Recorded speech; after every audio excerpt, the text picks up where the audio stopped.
Hello hi नमस्कार। वक्त हो चला है जागरण खबरनामा सुनने का। आज तारीख है 8 जून की और दिन है गुरुवार का। चलिए आपको बताते हैं आज दिन भर की तमाम बड़ी खबरें, लेकिन उससे पहले एक नजर सुर्खियों पर। नई पीढ़ी की बैलिस्टिक मिसाइल अग्नि प्राइम का सफल परीक्षण, 2000 किलोमीटर होगी रेंज। मानसून केरल पहुंचा, पूरे राज्य में बारिश, कुछ घंटों में कर्नाटक तमिलनाडु में दस्तक देगा। मनीष सिसोदिया 103 दिन बाद बीमार पत्नी से मिले, 7 घंटे की जमानत मिली थी। नाबालिग पहलवान के बयान बदलने से रेसलर्स को झटका, पॉक्सो एक्ट हटा तो बृजभूषण की तुरंत गिरफ्तारी नहीं।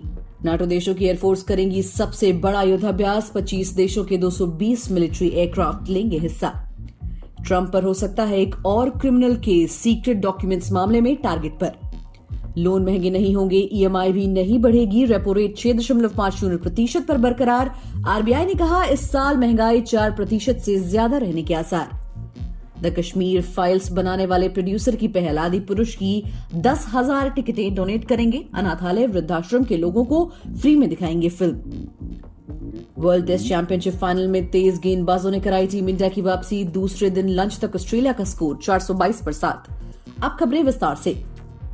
रक्षा अनुसंधान एवं विकास संगठन यानी कि डीआरडीओ ने नई पीढ़ी की बैलिस्टिक मिसाइल अग्नि प्राइम का सफल परीक्षण किया।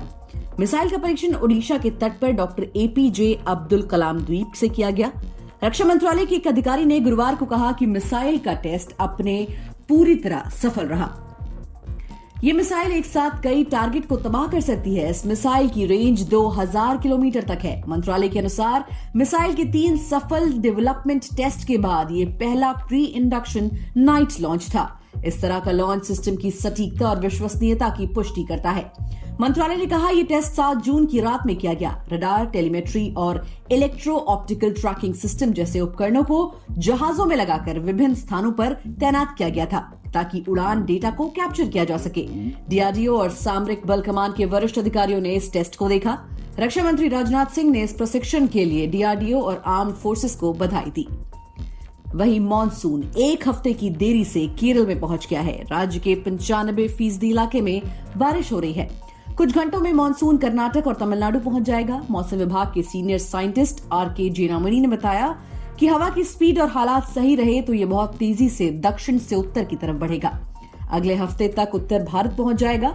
आमतौर पर केरल में 1 जून तक मानसून आ जाता है। आईएमडी ने पहले 4 जून को मानसून के केरल पहुंचने की बात कही थी, लेकिन अरब सागर में उठे बिपरजॉय तूफान ने इसका रास्ता रोक लिया था। बिपरजॉय अब पाकिस्तान की ओर बढ़ गया है, जिससे केरल पहुंचने के लिए मानसून का रास्ता साफ हो गया है।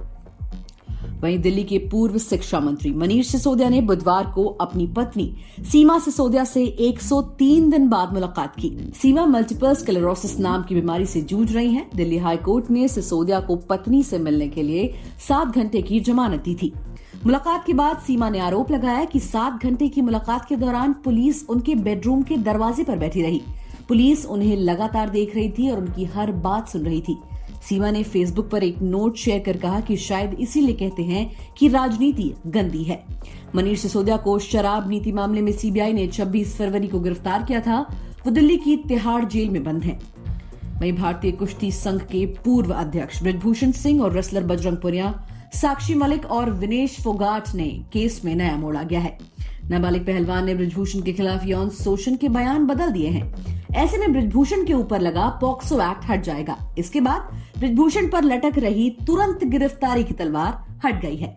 बृजभूषण पर अब बालिग महिला पहलवानों के छेड़छाड़ के आरोप रह गए हैं, जिनमें तुरंत गिरफ्तारी की जरूरत नहीं है। वहीं केंद्रीय खेल मंत्री अनुराग ठाकुर से मीटिंग के बाद पहलवान 15 जून तक का इंतजार कर रहे हैं। ठाकुर ने भरोसा दिया कि 15 जून तक दिल्ली पुलिस इस केस की चार्जशीट कोर्ट में पेश कर देगी। पहलवान भले ही बृजभूषण की गिरफ्तारी पर अड़े हों, लेकिन ये अब दिल्ली पुलिस की चार्जशीट पर निर्भर करेगा। उधर अयोध्या में जन चेतना रैली के रद्द होने के बाद अब बृजभूषण 11 जून को कैसरगंज में एक बड़ी जनसभा को संबोधित करेंगे। वहीं रूस यूक्रेन जंग के बीच नाटो देशों की एयरफोर्स अब तक का सबसे बड़ा युद्धाभ्यास करने जा रही है। ये युद्धाभ्यास 12 जून से शुरू होगा। इसे एयर डिफेंडर 23 नाम दिया गया है। 10 दिनों तक चलने वाली मिलिट्री एक्सरसाइज में 25 नाटो देशों के 220 मिलिट्री एयरक्राफ्ट हिस्सा लेंगे। अमेरिका और जर्मनी के अधिकारियों ने इसकी जानकारी दी है।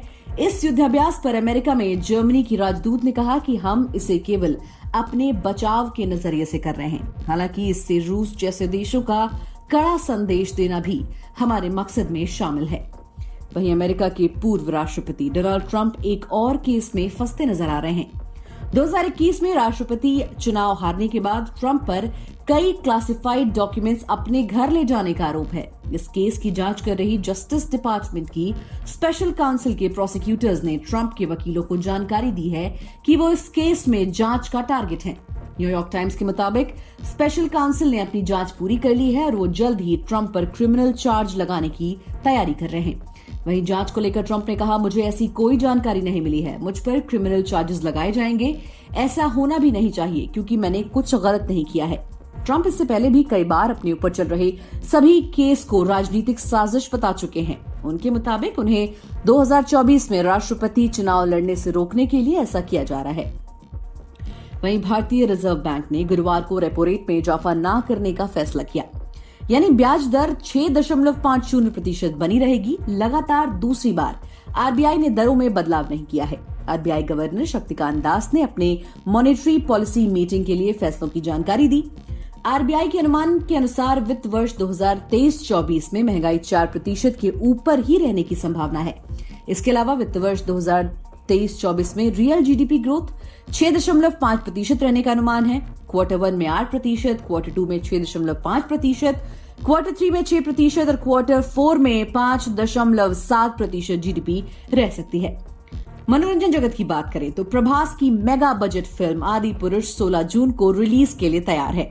फिल्म के रिलीज से पहले द कश्मीर फाइल्स और कार्तिकेय 2 के प्रोड्यूसर ने वादा किया है कि वो भगवान राम की भक्ति के लिए आदि पुरुष की 10,000 टिकटें मुफ्त में दान करेंगे। ये टिकटें तेलंगाना के सरकारी स्कूलों, अनाथालयों और वृद्धाश्रमों को मुफ्त में दी जाएगी।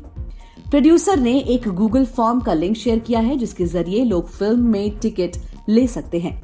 7 जून को फिल्म मेकर अभिषेक अग्रवाल ने अनाउंसमेंट की कि वो प्रभास की आदि पुरुष के 10,000 टिकट दान करेंगे।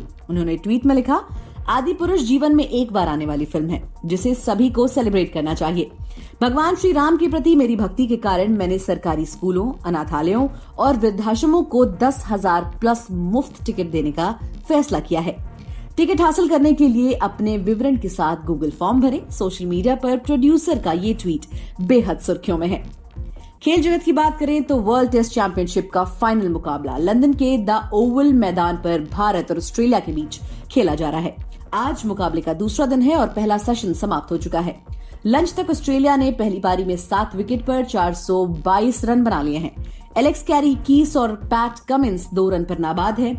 मिचेल स्टार्क 5 रन पर रन आउट हो गए। इससे पहले स्टीव स्मिथ 121 रन को शार्दुल ठाकुर ने बोल्ड कर दिया। कैमरून ग्रीन 6 और ट्रेविस हेड 163 रन बनाकर आउट हुए। भारत की ओर से शार्दुल ठाकुर, मोहम्मद सिराज और मोहम्मद शमी ने 2-2 विकेट लिए। इसी के साथ आज के लिए फिलहाल इतना ही। देश और दुनिया की बाकी खबरों को जानने के लिए सुनते रहिए जागरण खबरनामा।